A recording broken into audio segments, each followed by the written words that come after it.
Buenas tardes. Quiero agradecer a Miguel la iniciativa de presentar este Plan Estratégico del Paisaje y Desarrollo Local de Unzué, por invitarme a participar aportando mi granito de arena y por abrir a todo el vecindario la posibilidad de colaborar para proteger y acrecentar el valor de nuestro paisaje. Me toca ahora exponer la visión que nos ofrece el paisaje natural de Unzué. Lo primero que quiero hacer es incidir en la gran variedad que ofrece el medio natural en los pocos más de 18 kilómetros cuadrados del término municipal y que se presenta fácilmente a la vista por estar expuesto en gran medida desde las importantes vías de comunicación que lo atraviesan en su parte occidental, en sentido norte-sur. Antes de pasar a describir las diferentes unidades vegetales que lo conforman, quiero dar unas pinceladas sobre el medio físico, cuyas características hacen posible la instauración del medio vegetal. Unzué está situado en la Navarra Media Oriental. La Sierra de Alaiz lo separa al norte de la cuenca prepirenaica de Pamplona y constituye una importante frontera, tanto geológica como climática e incluso administrativa. La sierra es un anticlinal volcado que, visto desde Pamplona, tiene forma de arco, con una cresta que alcanza algo más de 1100 metros en el pico Carrascal y que domina una depresión central excavada por la erosión, por la que discurre la regata Arlusia, como podemos ver en esta imagen. Vista desde el sur, en cambio, apenas se aprecia esta depresión, destacando en todo su esplendor la Peña de Unzué y el promontorio de San Bernabé. Viniendo desde el norte, los materiales que conforman el terreno y la misma sierra son de origen marino, sedimentados en condiciones de un mar más o menos somero. Desde luego, a menudo hemos encontrado pequeños fósiles de erizos o conchas en las margas al pie de la sierra cuando íbamos de paseo. En cambio, desde Alaiz hacia el sur, el terreno que pisamos es también sedimentario, pero continental, depositados al ser arrastrados los materiales desde las zonas altas por corrientes de agua. La sierra es en parte pues la más meridional del Pirineo y a su pie comienza la cuenca sedimentaria del Ebro. Una vez pasado el pueblo hacia el sur, se presenta una llanura somontana que va perdiendo altura, constituida por el glacis del Carrascal. Este tipo de terreno, el glacis, es un terreno modelado bajo climas que comportan unos periodos fríos y secos y otros acompañados de grandes aguaceros. En la primera parte, los hielos rompen las rocas, que en el segundo periodo son arrastradas por los torrentes hacia el exterior. En las partes altas, los torrentes tienen más capacidad de llevar carga, que al disminuir la pendiente se va depositando, primero las piedras más grandes y luego las más finas. Este fenómeno lo podemos observar a la salida de Unzué y sus bordes llegan hasta Barasue.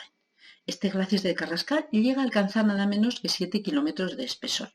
Una pequeña parte se puede observar, como se ve en la imagen, en la pared visible del agujero que se hizo para extraer material para la autopista, en el que ahora está el campo de fútbol.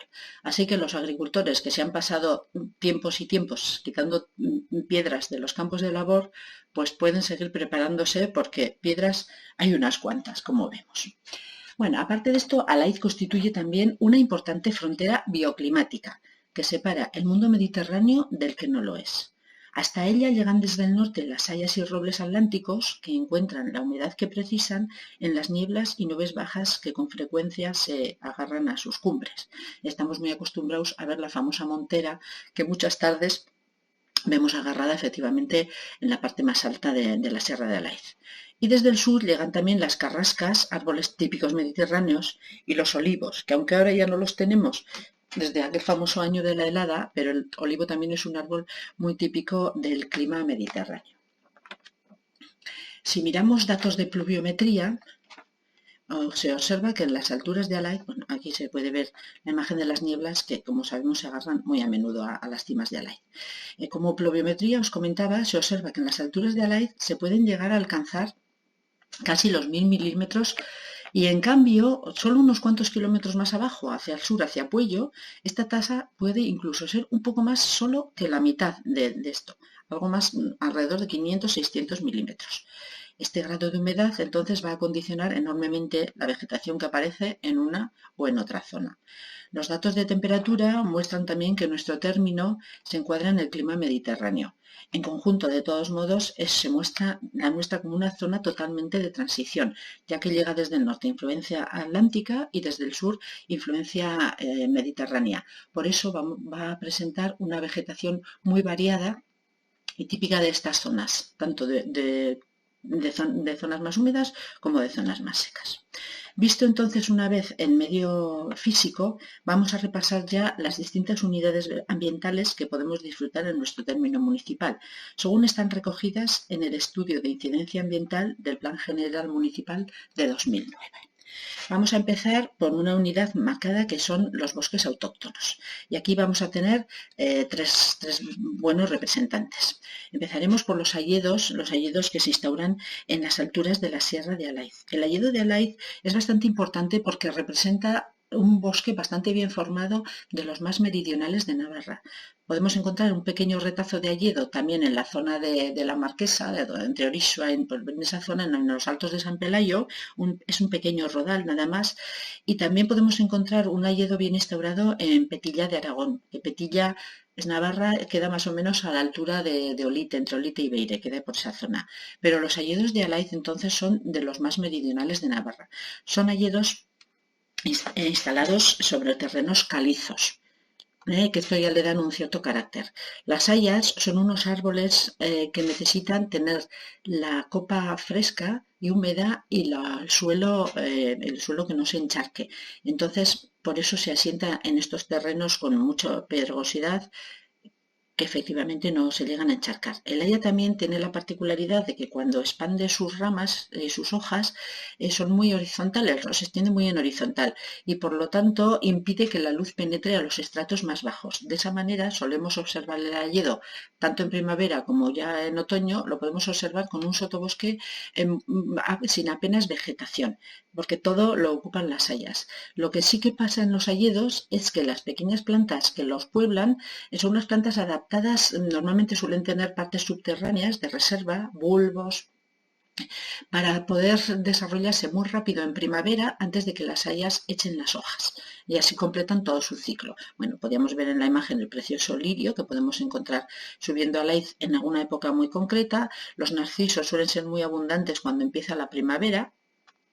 También podemos encontrar un poco más adelante la belladona, es una planta que normalmente se instaura sobre todo en las partes externas del hayedo, donde todavía hay más luz porque tiene unas hojas muy grandes, tiene unas flores y unos frutos que, como sabemos, son muy tóxicos porque tienen unos potentes alcaloides.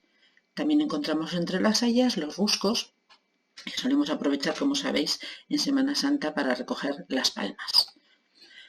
Los hayedos en Alaiz tienen además otra particularidad muy importante, que es que podemos ver muy bien cómo se instalan en las zonas de umbría, donde van a recibir mucho mejor el aporte de humedad que viene desde el norte y en cambio dejan las solanas, como podemos ver en esta imagen, para otros árboles. Aquí las flechas verdes van a indicar el hayedo perfectamente en la umbría y en la parte más alta. En cambio vemos otros colores en el roquedo y en las partes más bajas que corresponden a otro tipo de vegetación, como iremos viendo más adelante. Esta imagen me parece muy didáctica de lo que vemos en la Sierra de Alaiz con las hayas en las umbrías y otro tipo de vegetación en las solanas.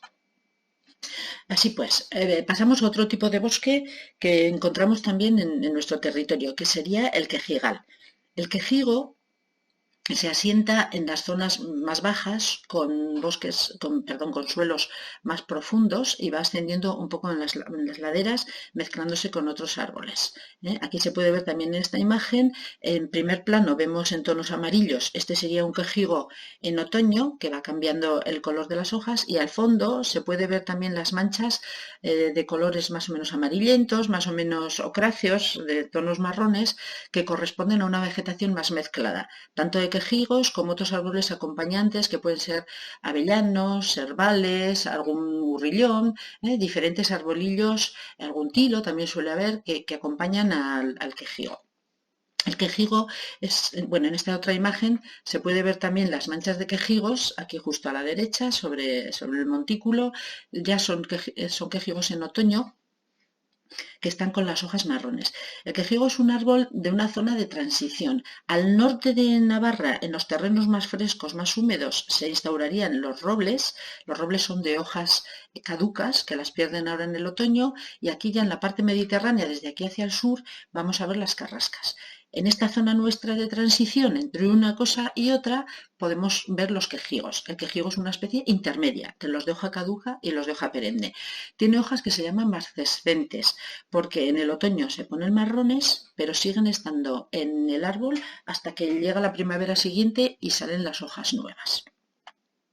Esta sería una imagen del quejigo ya en verano, en pleno periodo vegetativo. A diferencia de las hayas, los quejigos forman unos bosques más abiertos, dando la posibilidad entonces de que la luz sí que penetre bien al sotobosque, y por eso podemos observar un estrato herbáceo bien desarrollado. Y también suelen acompañar al quejigo otros diversos matorrales y diversas plantas más bajas. Aquí vemos las hojas de los quejigos, son unas hojas muy tiernas, recién salidas, pero sí que nos puede dar una idea de que son hojas bastante finas, de un color verde brillante, adaptadas entonces a tener más humedad, a no tener que depender de periodos muy secos que evaporarían el agua. Son unas hojas con un poco dentadas, lobuladas, ¿ya veis? Y en esta imagen se ve también muy bien coexistiendo tanto el quejigo como la encina. Se aprecia perfectamente la diferencia que presentan las hojas más finas, más suaves en el quejigo, de un color verde más brillante. En cambio en la carrasca son más fuertes, adaptadas también a soportar